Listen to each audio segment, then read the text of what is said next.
What's the DMX episode? Third. Was that the third one, right? Yes. Yeah, when we finished that one, I was like, oh shit. Yeah, with DMX? Yeah. I was like, oh, we went through high hell and water to get that. Dog. Once that was done, and I was like, oh, we got something special here, man. Like, we did that in the hotel lobby. Like, with people in and out. Hennessy, tag top. It was emotional. We was laughing. We was crying. It was like, holy.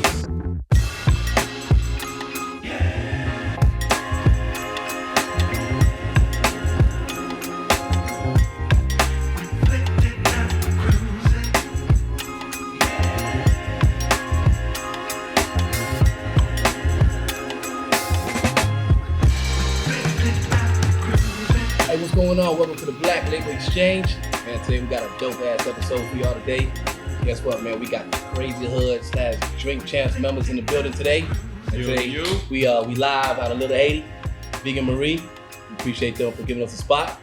And yeah, man, we here. We got Paulie Paul. Yes, sir. Yes, sir. Sports Champs. Absolutely. And we got Drain here, Drainflix. Yes, sir. We got your host here, Winnick, aka Kadon. Boy, Tito, aka DB. Black Label Xchange, baby. We in the building, baby. We in the building. I'm glad you got an AKA, Kadon. I like that. I got a few AKAs. I like that. I like the way you flipped that. Pulled that one out, You know what I'm saying? I like the way you flipped it on me. I wasn't prepared for that. Hey, there it is. I'm good. Hey, so you know, today we got the fellas in the house. All right. Thank you for having us. Yes, Hey man, thank you. appreciate y'all Thank you. coming, Hey, man. we appreciate y'all taking the time Thank you out. for coming down. Coming I know through. y'all busy. Yes, sir. You know what I'm saying? So we appreciate y'all coming. Never down. busy for you. Hey man, it's all love here, man. My brothers from another mother. Word. Real talk. So listen, man, I just want to get down to it with y'all. You know what I'm saying? Let's get into who you are, what you guys been doing, how you guys became Crazy Hood. But let's kind of back it up a little bit. Let's start from the beginning. You know, so Paul, you want to start, man? Just kind of let us know, you know, where you from. Absolutely. My name is Paul. I go by Drink Champ Sports. I go by Sports Champs. I go by Weird Thoughts. I go by Icky Hood. I go by P Nice. I go by Jose. I go by a lot. So you got the AKAs too. Absolutely, I rocks with it. Depending on your energy and who you are, that's who I am too. Right. There you go. But I like that bar. Right? I moved here from New Jersey a month before I was 17. Real simple story, you know. My parents wanted to get out of Jersey for whatever reason, and we landed in Kendall. We had a lot of cousins out here that made me go to the local high school in the area. Yep. And in that high school, I met everybody on a different vibe, different level of conversation in school. You know, I didn't know anybody, so I was rocking by myself for a couple months, and then I came across EFN, and we just basically started talking about hip hop. It was just like the randomness of a genuine conversation. Right. It was more like my man Donuts introduced me. I met Donuts through my cousin Steve, who's also in CHP. And Donuts was like, yo, ain't you Steve's cousin? I said, for sure. He said, come sit with us. This is Eric. And then long story short, it was more like, yo, you listen to hip hop? Yeah, well, what do you like about hip hop? And then who's your favorite artist? So he like interviewed you pretty much. No, I did that. I did that. Okay. I've always been, I don't know why, I've always been able to just start a conversation. Whether they want to continue the conversation is on them, right? But I always like, hey, what's up, man? So I asked him, and we just started talking. He said Ice Cube at the time. At that moment, mine was Ice Cube as well. Okay. And then we just started rocking. It's been a conversation that never ended. It's been 30 plus years. And then in the process of school, Adrian came. He moved in. He moved to Kendall, and then we crossed paths. And I love to say this story because I've heard this a couple times, and it's never on my perspective. You know what I'm saying? Like, Drain came into class, and he had a Source magazine. Yeah. And me coming into this school, you know, being from New Jersey is a different demographic of people. Miami Sunset High School. Okay. So the crazy shit is, I moved to Kendall. I moved from Miami. I came from Jersey. It's a diverse ethnicity in Jersey is a lot of people. You know, you get Spanish, Indian, Black, and all kinds of Southern Americans. You get a lot of Italians. But I've never been in a classroom where a lot of them is a majority of blonde, blue eyes. I've never seen anybody with flip-flops and sandals in school. So I was like, this is what they wear in school? It was amazing to me. I've never seen some diversity of that type of culture. So there was a culture shock for me coming from New Jersey to Miami. And then Drain had the Source magazine. I could relate to that. I knew that already. So when he came in and he had his De La's, his little dread, I was like, yo, let me see that magazine.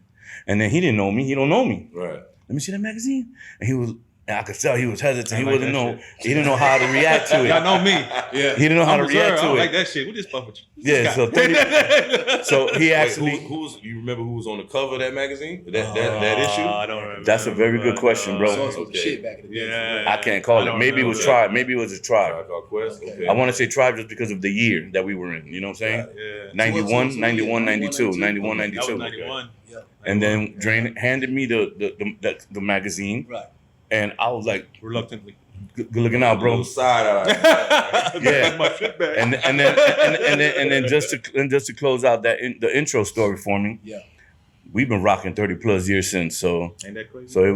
it was good. It was good for us. Mm. It was good for me. He ain't lying. That's That was, tight. he was literally the first person I walked Uh-huh. into the homeroom, and that's the first person I saw. So Like Drain, that. let's get into you. So give us a little background where you come from, and Oh man. Paul pretty much explained how y'all met. So Yeah, man. Born What's and your raised East London, man. East London. East London. You from man. London? bro. East London. London, bro. Hell no. Yeah, He yeah. co-wrote Top Boy. Oh, you from Jamaica? No, my parents, I'm first generation Jamaican, but I was from East London, man. Yeah. Man, how we knew you this long and didn't know that? That's You good.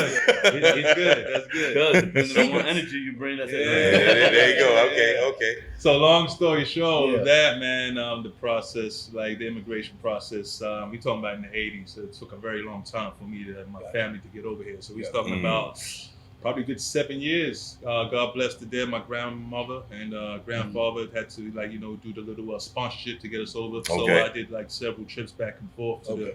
the U.S. My people stayed in Pennsylvania at the time and shit. Not to cut you off. How old were you when you came over? I came over here. You know what's foul? Mm. It's super foul. You see, you brought me to a dark place right Oh, now. boy. My parents decided to move on my fucking birthday. Right? Oh, man, okay. Foul, dog. On my 14th birthday, 14th birthday, I moved to California. It was Ontario, California Wow, first. okay. That's where my grandparents and my uncle was. So when we first did the paperwork, they was in Pennsylvania. Okay. And then they decided to go to the West Coast a few years afterwards, where my uncle was, and they stayed with my uncle. So that's where we ended up over there. My parents being Jamaican and like that culture difference you can imagine from London over to like Yeah. California. Yeah. Big. Not from you're from big England and difference. now you're Right. in the US. You got to try and navigate that scenery. And honestly, Did you have an accent? I was. oh yeah, You bro, can- still got the accent. You still got it. Yeah, You still yeah, got it. I still got I it. was That's what I gonna mean. ask you. You still got it. I tell you Yeah. what, growing up, it was always cool because he would attempt to speak regular. Right. I call regular, no disrespect. Yeah. But then when his mom called, he's back in East London. Back you know what I'm in saying? England, yeah. So let me man. ask, when you get pissed off now, does that ever Yeah. come out? Nah, Okay. at this point, I'm an Okay. old man. Back in the day, maybe, or when I used to Okay. read out loud, like it used to come out. Right. But I ain't gonna lie, that's no, interesting that shit. I never knew that about that. Yeah, You got me. yeah. Now you know why he is the way he is. And that's That's yeah, different especially shit where I'm right from. If you ever seen Top Boy, that's exactly where I'm from, East Okay, London, right okay. there, same spot. That's Yeah. Stratford. That's like it's the same borough, Waltham Forest borough, So that's a one hood? city, but. That's basically, That's you know, a when hood? they caught in Oh, you East gotta London, watch you don't Top want to Boy. fuck around out there and get caught like in the wrong part. So yeah, like Okay. Top Boy is like that same shit, government housing, the Yeah. same shit how I grew up, and then luckily like my parents bought a house and I was able to move when I was young. But that's another story. But I say back in California, so that's what happened, right? They stayed there for a year. I had another uncle out here in Miami, Okay. and due to the fact that Miami is just so much closer to Jamaica. And my parents visited here. They were like, you know what? This is probably a better fit for us versus California. Mhm. So I only stayed in Cali for like 1 year. Okay. And then I moved out here. And Cali was dope. Like I had like all the little baby crips because they used to send them to like the suburbs from LA and fucking Compton because it was too violent out there. So I used to have those motherfuckers. Like it was like a different experience, but it was dope. And then I came to Miami and I was like, because we had the Miami Heat. I was watching basketball at the Your- time. your I went from the Lakers to the Heat. I had Ronnie Cycling. I'm like, who the fuck is Ronnie Yeah. Cycling? Hey, your So- parents- your That's parents- when he first started back then. Yeah, that's when it Yeah. first started. It first I was like, oh, started, this is 1990 a or something scrub ass Hey, place. It our took parents a minute made the to right get rid of choice. that now. Yeah, I was mad as hell. As much, I was working at McDonald's in Jersey, right? And they said we're moving to Miami, and I was like, why? Like where did that plan come from? They were like, and they told me the story. I can't remember, but then it was like we're moving. I was like, all right, it is what it is. When? They were like tomorrow. It was like Damn. they gave me no notice. See, I- Like 2 days. They I gave me had 2 years to days. prepare mentally for my Nah, shit. I grabbed my bicycle, I rode around the block and all the neighborhoods, and just said, yo, I'm out of here. I'm moving to Miami. Well, maybe that type of thing is what kind of led you to be able to, like you said, you just talk to anybody? I think You know so. what I mean? Because you gotta. Well, I had my first fight in you know. daycare, so I mean, I think that was it too. All right. Daycare, first grade, third grade. My kids make fun of me now, and I was like, nah, it's true. If I have like my well, now they call it pre-K. It used to be called daycare. There was no pre-K back then, right? So I got a daycare picture. It's funny as hell. My daycare picture, I'm 4.5, 5 years old, but I got the picture. My dad had the butterfly collar on me, right? Okay. And I'm smiling, 5 years old, but right here, my shirt's ripped because they didn't fix my shirt. So they combed my hair and had me smiling. I got the picture at the crib, but my shirt right here is ripped, like coming off the hem. And they were like, "What? I had a fight, man." If 5 years old, crazy as fuck. You might gotta send us that picture, man. We gotta add that. I got it too, bro. Funny as hell. So let me ask y'all, like, so the transition of you guys coming down to Miami.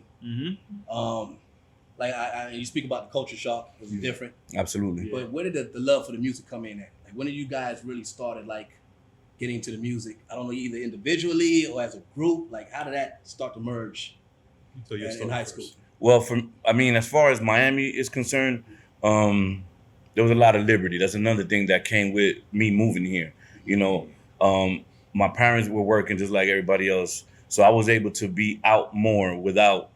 There was no cell phones. There was none of that. Right. Well, we had pages, right? We're at pages. You know, still it's still happening. So I'm out the door at 6, 7 in the morning, go to school. Then you're not gonna see me till 8, 9, 10 o'clock at night. So when we would leave school, we might pass by the crib, drop off the bag, and go to the bathroom and go into the park. So we always met up at the park. Sugarwood, that was like our home base for Crazy Hood. So EFN at the time, I think he was the only one, like his dad gifted him a car.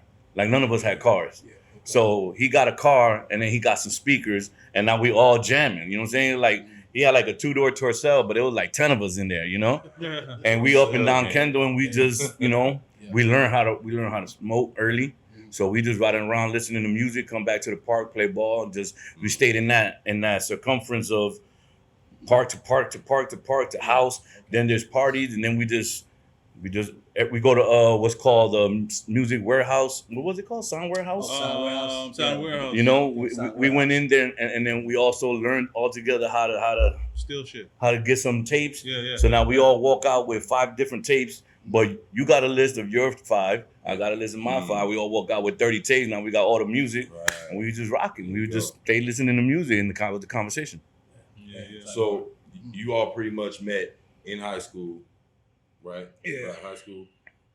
When would you say, like, when did the Crazy Hood start to form? Yeah. Like, when y'all what was the origin of that? I joined a little later, but I was still affiliated, but I wasn't actually a member. So you Yeah, you were like one of the first. I'll take lead on that, right? Yeah. Well, we graduated. We failed. We didn't work out that way. Yeah, we so what happened was. Yeah, what happened was. So what happened was. What happened? The Hurricane Andrew came. Yeah. Hurricane Andrew picked up Miami and shook it, and then put it down, and you landed where you landed. Yeah. Right. So. We had more liberty now because school was halfway. 4 or 5 high schools closed down, so everybody was stuffed in 2 or 3 high schools. So we had a melting pot, so many different people and stuff. So we just got even more loose, bro. We just got now we weren't delinquents because we wasn't doing like crime. We wasn't on that vibe, but we was just out there being young and free. So now we didn't graduate on time, quote unquote. Graduated in August, guys. Yeah, so and it's all Eric's fault. We're going to tell so I graduated. So we graduated late. Face of disappointment. And then just to finish the story, EFN was on a mind trip. Like he didn't know what he wanted to do. Yeah. He had an idea of what we were doing because we were in a lot of different parties. We had a lot of different situations where we were fighting. Because they thought we was a gang. We just had more than 6 friends. Right. You know, but to the outside, they're a gang because there was a lot of gangs back then, you know. So now EFN's like, I don't want to be I don't know where I'm going. I want to be an entrepreneur. He had that early. He had that early in his head. Yep. I want to do music for some reason. You know, Crazy Hood. We're young, we're free, we're crazy. you know, he took the hood part of it as fashion and style. A lot of people think it's because of like the hood and the ghetto. Right. He took the hood part of it for hip hop fashion. Because wherever we went, just like the kids out now, like 90,000 degrees, they're wearing hoodies. But in the school, you know, it was cold as hell, so we rock hoodies in school. But that's also not part of the fashion of what sandals and Edwins and clothes. So we were the outcasts. You know what I'm saying? So we're all rocking hoods. We young, we crazy, and then he wanted to make a business sense out of it, so he called it productions. And within conversation of passing through halls or just leaving school, whatever it was, he was like, hey, he told a couple of us, hey, I want to try and do a music venture. I want to try and do some parties. Let's do some warehouse party. Let's do some mixtape, blah, blah, blah. And I think when he told me, I was like, I'm in. Like, no question. Like, let's do it. I'm rocking with you. Right. So from that moment on, bro, it's been 30 years of nonstop work. No, go ahead, bro. But when did E get the turntables, man? Remember in the Source magazine in the back they had the turntable special. It was like $200. You get 2 turntables. It was like a DJ turntables. Startup for the Source exactly. magazine. Bullshit mixer. And then E decides, I think he had one job. I think it was like KB Toys or some shit like that. He worked KB Toy Store for like 3 checks. That was it. Just to pay. This ain't working out for me. I need to do. And I applaud him for that, having that entrepreneurial spirit in there. So after every job after that, he's been associated some way in the business. Yeah, but he came up with these turntables for some reason. I mean, he wants to be a DJ and shit, right? And did he came out with the tapes before the party and shit, right? Yeah. All right. Yeah. No, I remember though. No. We did parties first. We did the parties first. Did the parties first? We did the parties first, and that's how we used to promote the name mixtape and EFN. Because we started doing parties like a travel lodge, like a little hotel. We'd get the bar, the little bar area. That was later on. I mean, the one with the garage the first party. The warehouse party? Yeah. Oh, the car garage party. Yeah, when I got shut down. The first one got shut off. Yeah. How did we get that? No, but was he putting out mixtapes before? No. We weren't doing it. He wasn't doing it, right? No, you were drawing up flyers. I drew the Now they got graphic designers and all kinds of editors. He had a pencil and a paper. Yeah. And he drew a dope ass graffiti ass flyer, and we kept it, and we still got that too. Oh, that's gangster. But like I remember E over there at Spanish Trace. And he used the turntables. We used to go up there and freestyle. Yeah, we did. So we used to go to his mom's house. Yeah. I mean, back in high school, like I used to like rap and shit. Mostly I was banging on the tables in 11th grade. And like 12th grade, I was like, fuck it, let me start freestyling and shit like that. And I always used to practice freestyling. Even when I was in England, I was rapping back then too. Okay. And shit. So I think that's how me and E kind of connected. And when we had like English class, I mean, he taught me how to skip. And shit. So that was it. After that, it was a wrap. He ruined my life, dog, in my graduation. So now it's August, and it's like 15 people graduating late. Yeah, all crazy hood, and nine of them is us. He didn't even make it. He made it in December. Nine he of us is us. Like, can I get my diploma? Of the 15 people graduating in August, 9 of them is us. Yep. But E was number 16, so he didn't even make it to August. He didn't make it to August. They had an auditorium, dog. They mailed him his diploma in December. He had to walk in and get it. They told him they were going to mail him in December. He never got it, yeah. So, he comes up with these turntables. Yeah, so that was it. And then that's how, like, that whole part started. Man, he started throwing, like, parties. Yeah. And he started doing into the mixtapes and stuff like that. And then we found How Can I Be Down? My bad. But no, I remember, I'm just going to tell you the story. I remember the first mixtape E came up with, right? Okay. And E can't spin for shit. He sounded like trash. I wish I still got the tape. He got my tapes, by the way. He got all my tapes. I gave it to him when he went digital. He needed something to upload and shit. But that shit was so trash. And I remember him coming to my crib like at 9 o'clock at night, going door to door, selling these fucking trash mixtapes. And that's my guy. You know what I'm saying? Here you go, E. Here's $5. Listening to that blend, E, you had a lot of nerve, bro. You had a lot of nerve, dog. But yeah, that's how he got started. And he got better, obviously, over time. So he got a lot better. Yeah. And thank God, because I wasn't DJing and he wasn't DJing and he wasn't DJing. So it was like we only got one DJ in the crew. We got to back him up, you know. And that's how a lot of people misunderstand the whole process of the business concept. Like DJ goes first. With the hip hop culture of the 70s and 80s, the DJ was always it. Right. The MC was the one that was just hyping up the crowd for the DJ. So when we started that whole push, EFN was the DJ. We just fell into place. Like, EFN, you the DJ. You got the equipment. You're going to run it. You do that. And we want to be MCs and be cool and break dancers. So we had all of that. And we had graffiti artists. Right. So we always push EFN. We always push EFN. And it worked, you know, after all these years. But we was out one night. and we came across this club that had hip hop music. Because this is also the time where there was no music in Miami. Accepted, like there was like no radio playing music. There was nothing playing music. You might catch a half hour hip hop mix between 2:30 and 3 on a Tuesday. Like there was no hip hop music. So we're out in the street looking for it, right? Miami Beach, Coconut Grove, wherever it's at. So we're walking down was called Penrose at the time. Now it's called Nikki Beach, I think. Oh, Nikki Beach. Okay. So we're walking and we hear music coming from a building. That was also rare. So we're like, yo, there's hip hop. There's hip hop in this building. So we go in there. We're trying to see if there's an entrance. You know what I'm saying? I'm trying to open windows up. Like I'm trying to. We gotta find it. We gotta find it. Trying to break in. Somebody came out. If I remember correctly, somebody came out like, "Hey, what are you guys doing?" Because we're young and we just rambunctious. Like, nah, yo, there's hip hop. Let us in. Nah, it's like an exclusive event. Da, da, da, da. And we talked. He must have saw the passion in us because we were like, we ain't going nowhere, bro. There's hip hop. You need to let us in. Yeah. So he let us in through the back door. Whoever this gentleman was, he let us in through the back door. It was like 5, 6 of us, and it ended up being the Boogie Monsters doing a show for a How Can I Be Down convention.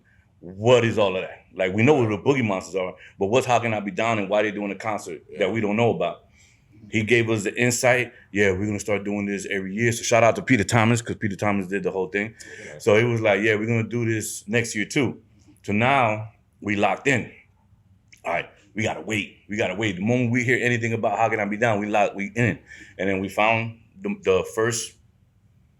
I mean, I can't even know how the promotion. So whatever promotion was, flyer, word of mouth, whatever it was. The moment we heard, we grabbed that information. We downloaded the registration form times 10. Mm-hmm. We got to go in there full force, and we hand it out to each other, fill it out. We're turning it in tomorrow, everybody.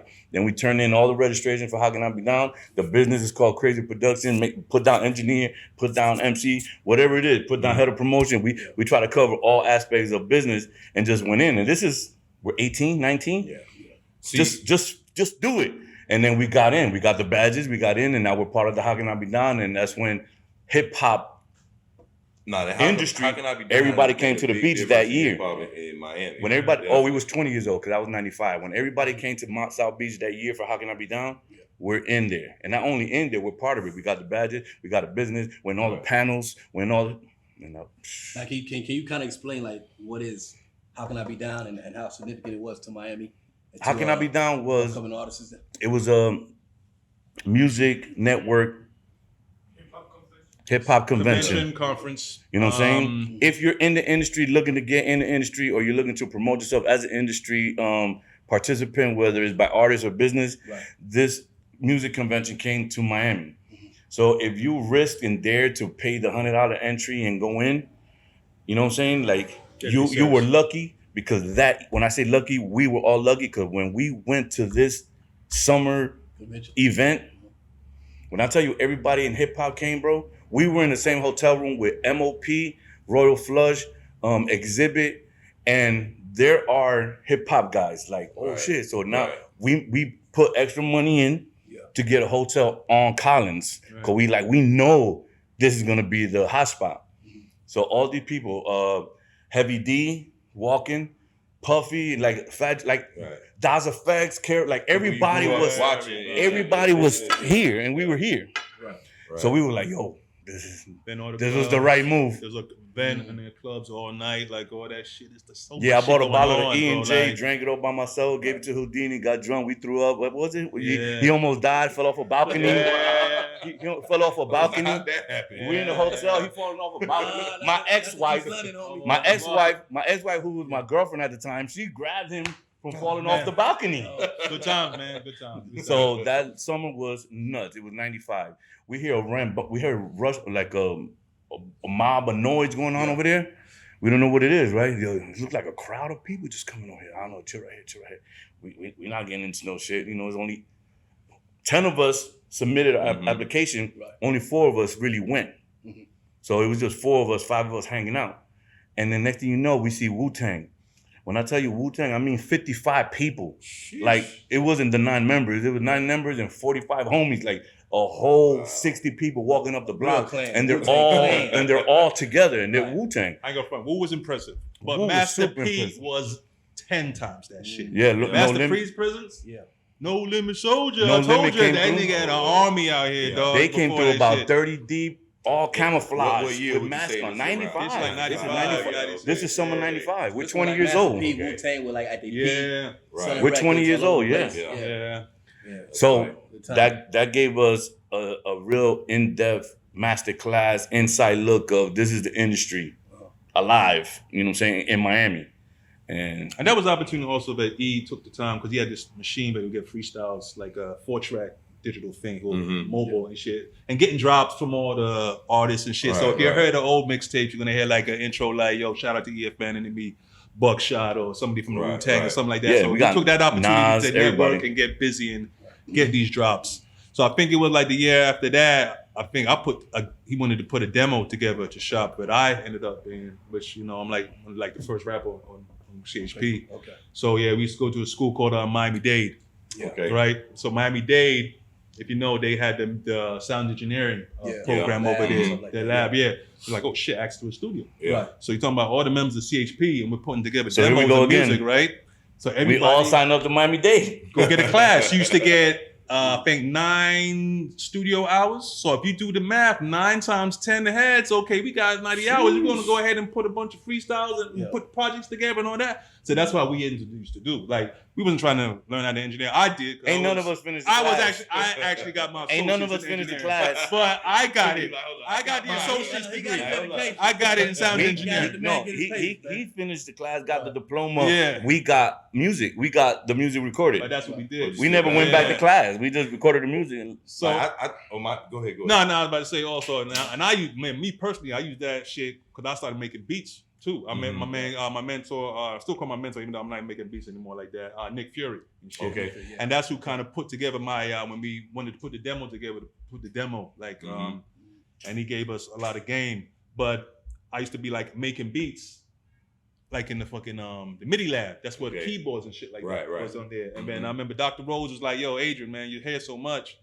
Like he just gave me an internship over there. Got a load of money, and I had 24/7 access to the lab. I used to be there on a Sunday, whatever. I never used to help the students. They didn't even know I was working there. I was just still making my own fucking beats and shit. So that's why I used to go like on a Sunday, just knocking out beats, and that's how I learned off about like the Yakai S900, and then eventually got the MPC and shit like that, and started knocking out some Man, beats too. you know what I respect about CHP is like that you're a real crew, and if you fast forward now 30 years later, to get a group of grown men to be on the same page. I mean, of course, everything ain't smooth all the time. But just to stand the test of time, and y'all still clicked up, and y'all it's like family. Yeah. Like that's from the outside looking in. That I respect that a lot. That's Thank unheard of. you, thank For you. real, It yeah. ain't It's easy. just like y'all still together?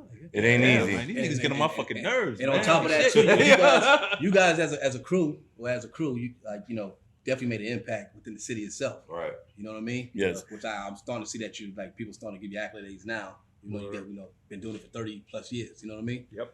So let me ask you guys a question, because at one point you guys actually turned into groups.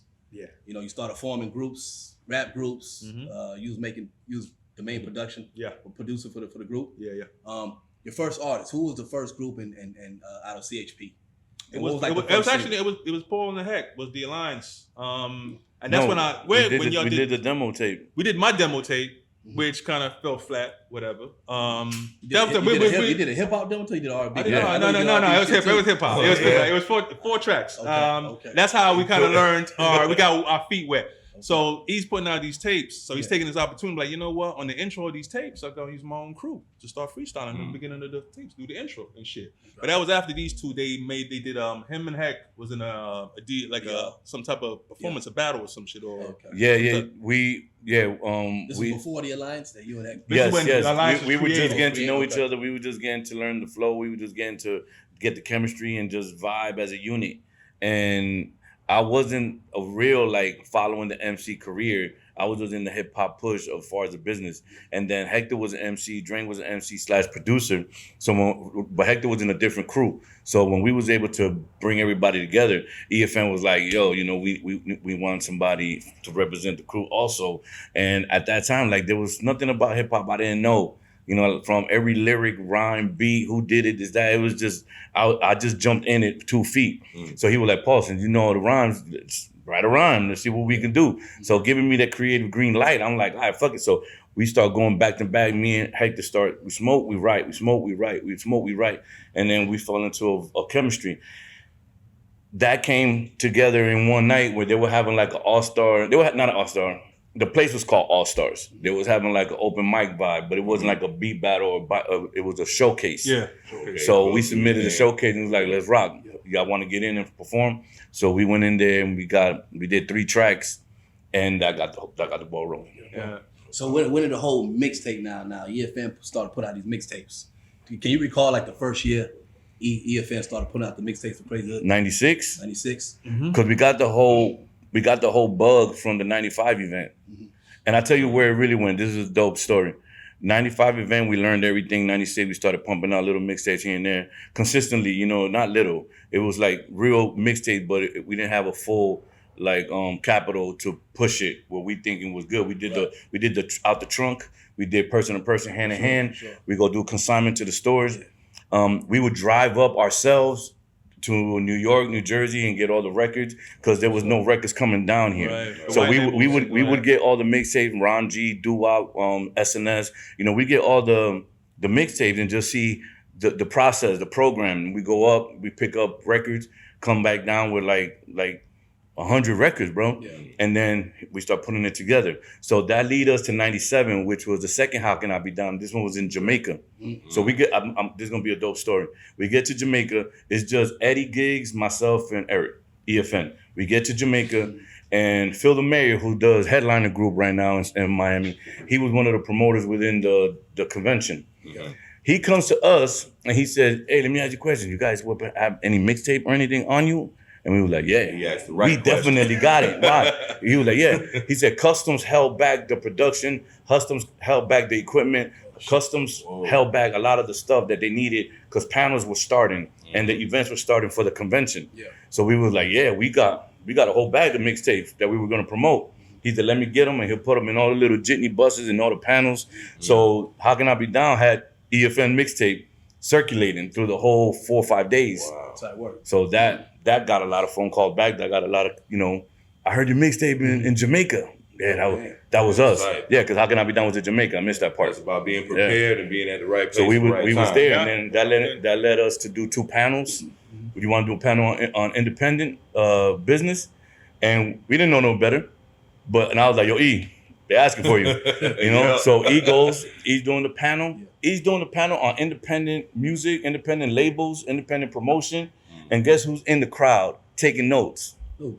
Chuck D. Oh, damn. That was the Public most Enemy. wildest shit I ever seen. That's Public Enemy. Why is he Wow. saying in a panel on independent major labels? Right. But he was there, so it was pretty like That's surreal to be in that vibe. Now we met Chuck D, we met Dr. Dre, we met DeBrat, we met Exhibit, Taj from Alcoholic, and this is 97. So we met a lot of different people on just the strength of being present. Yeah. So that was dope for Just us. hustling. That was dope for us. Now, That's a good look. fast forwarding a little bit. Now that you know you're doing drink champs, you got sports champs going on. Do you are there any artists that you ran into again that you met back in those times? Well, I mean, even before you answer that question, not to cut off, but let's kind of go back a little bit. How does CHP Crazy Hood now start becoming drink champs? If that's the case. How did that whole process? How it morphed into Drink how did it Champs? morph into it? Back in the office days in Kendall. That's 05. Like in the 2000s though. Yeah. This is after that time. We had an office in Kendall. 03, 04, 05 -ish. Yeah, just Yeah, he used to DJ out there. I ended up putting my studio equipment over there and shit like that. And I forgot what hurricane it was. I think it was Irene, the real wet one. Shit got all flooded out. Fucked up the whole room back there and everything. So like when that shit dried out, I said, fuck that. Like I painted that bitch red. Right? I called it Red Room Studio. So trying to spark some type of creative energy in that shit.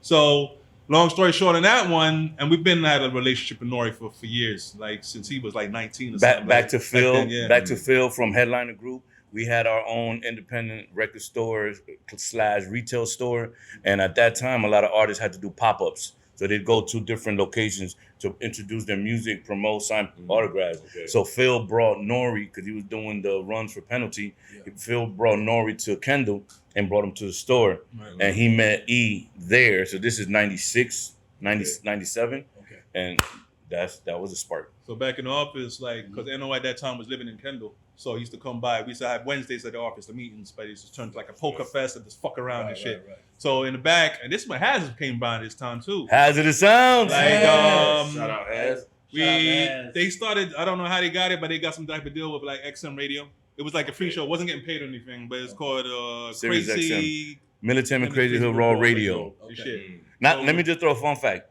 Hazard's first day pulling up to the studio, 8 hour shift,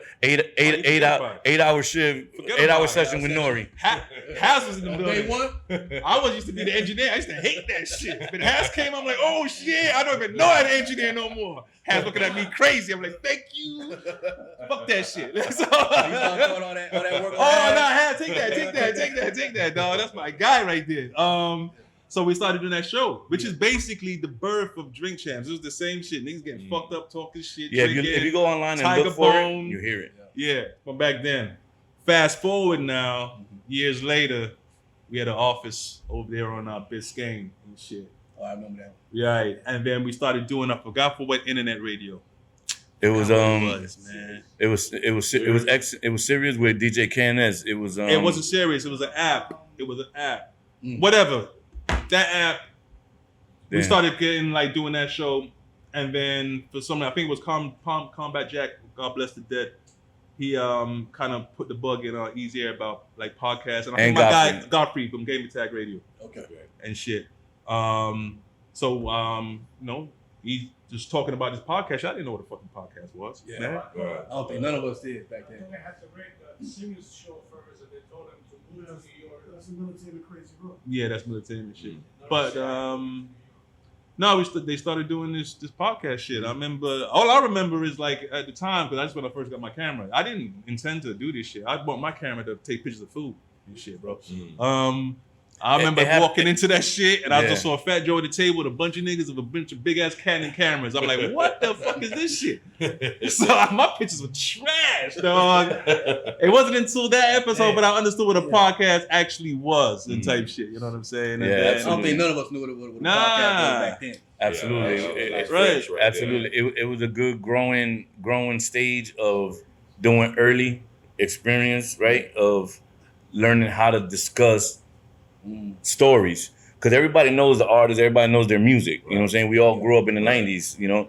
But to hear the backstory of leading up to the studio time, of recording it, or a story of a red carpet experience, or just any stories that the normal civilians wouldn't hear of hip hop. Yeah.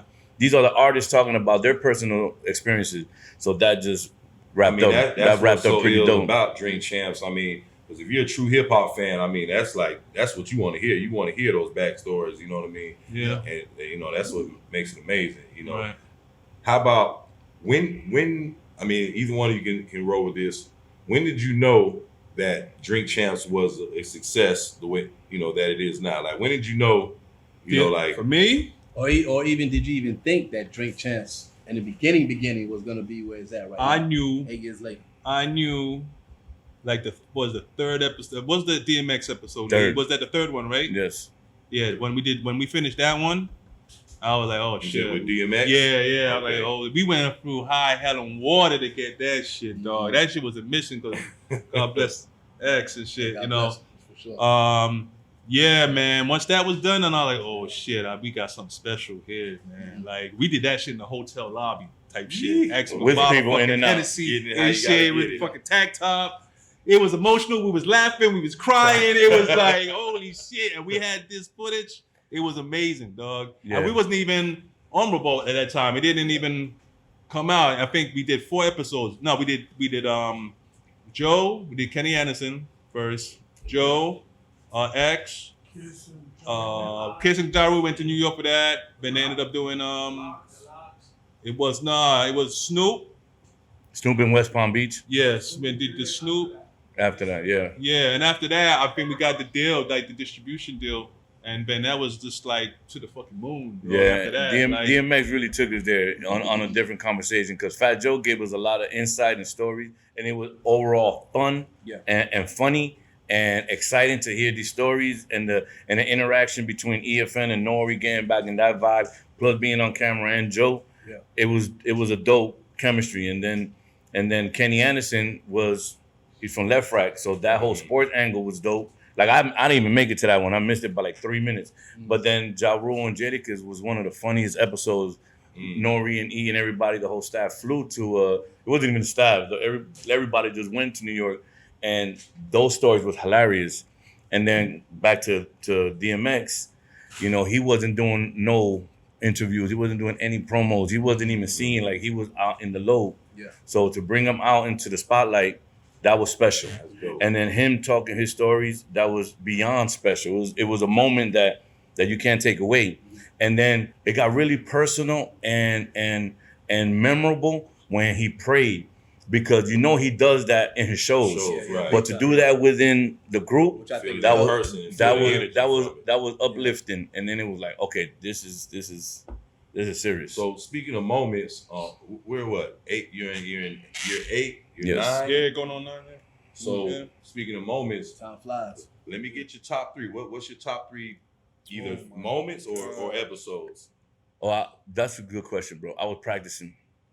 I've been practicing this. I was practicing. I have no idea. I have a good one. I love the music. I love all the artists. I love them for their creativity, rhyme style, freestyle, all of that, right? But maybe it's because I'm older now, if you want to say so, but I liked the episode with Dame Dash. I like the episode with Lear Cohen and Kevin Lyles. I like the episode with Steve Stout, Puffy, and Jermaine. I like the CEO episodes because they give you a different vibe of what the business and the culture was. Right. Now, as far as artists, I'm a Redman fan forever. I love Redman. Yeah. Man, but first rap album I ever bought. Yeah. The album. When we had Alicia Keys on it, that was like amazing, glorious. And then it's just, you can't answer that because we had the Isley Brothers and we had Patti LaBelle. Yeah, holy shit. That's one of my favorites, man. Patti LaBelle was one of my favorites. We had almost all of the Wu-Tang. That was one of my favorites. Yeah, we almost had the whole Wu-Tang. I'm biased, man. I feel like the Jamaican guests are the best guests on this month. But like Shaggy, like Lennox Lewis. Like the Jamaicans interview the best. You know what I'm saying? It is what it is. Stick with his people. You know what I'm saying? It is what it is. But I just like to just point out this, right? Like it looks great from the outside looking in. Yeah. But trust me, the first few years, niggas is broke. There's multiple niggas in one hotel room sleeping on the floor. I remember we went to Vegas for that dog pound shit. So Let's work in it. Top we make it look good. Top 3 is niggas, hard. we coming out of pocket for our airplane flights and all that shit back in the day because we all saw the vision. We all saw the potential of where it could go. See, that goes back to the crew. Y'all guys are cohesive. Yeah, but at this point, now with Drink Champs, now we have different elements, obviously, because we have Nori, which is a huge different component. We have Mr. Lee. We have Diego. We have Haz is rocking with us, but Haz is with us. It's a different components that brings everything together. Mm-hmm. You know what I'm saying? So at this point it's CHP, but it's also Militainment, and it's also everybody that's coming into play. You know what I think is dope about the Drink Champs is that to be able to see everybody come from different places and then somehow, some way come together at one point in time to build something, to make something out of nothing. It's a beautiful thing. When you go on set and BTS shit, but and you look at the crew, it's all black and brown. Yeah. We all learn on the job. Black, brown, with no training. All of us went to probably YouTube University to learn this shit, dog. But everybody from when we started to what we at now have learned so much and we've improved so much, bro. Like, and we got such a chemistry, right? Yeah, we don't need it. Y'all don't got they tried to bring in the pretty camera crews and all that shit and do us the polished look, but it didn't work. It's not Drink Champs. It's not. It's not us. So I can capturing that vibe. Yeah, but I want to get back just to the top 3. Like it's hard because as far as the sports angle on it, we did Shaq, we did Floyd Mayweather, we did Mike Tyson. It's like it's out of hand. So what sparked the idea to go to sports champs route? Nah, there's no idea. It's too easy, bro. That's an easy answer. For me, EFN knows I love sports. You know, EFN don't give a shit about sports, right? Okay. EFN will skip through 15 sports channels just to see a documentary on war. Like, you know what I'm saying? Like, Right, okay. it is what it is. So at the moment if you look at Facebook memory is the motherfucker because it has me talking about sports on, you know, Icky Sports. You know, like just the name of it. Like I always been, and a lot of us are. I'm not doing anything creative like out the blue. Like this is easy. But when Drink Champs started making noise, I probably was high or sober. The point is, I was like, Drink Champs Sports. It's an easy pick. It's an easy piggy. It's no brainer. But I have to own it and claim it. Right. And at that time, Nori wanted to, you know, merge with a real ex or current athlete. Okay. You know, so between the years, you know, we haven't been able to latch anybody on or anybody find an interest, but I stayed with it. So Drink Champs Sports was the name, and then Sports Champs to just keep the business vibe going. It makes sense, you know, Drink Champs and then Sports Champs, and then we have Smoke Champs, and then you know, so.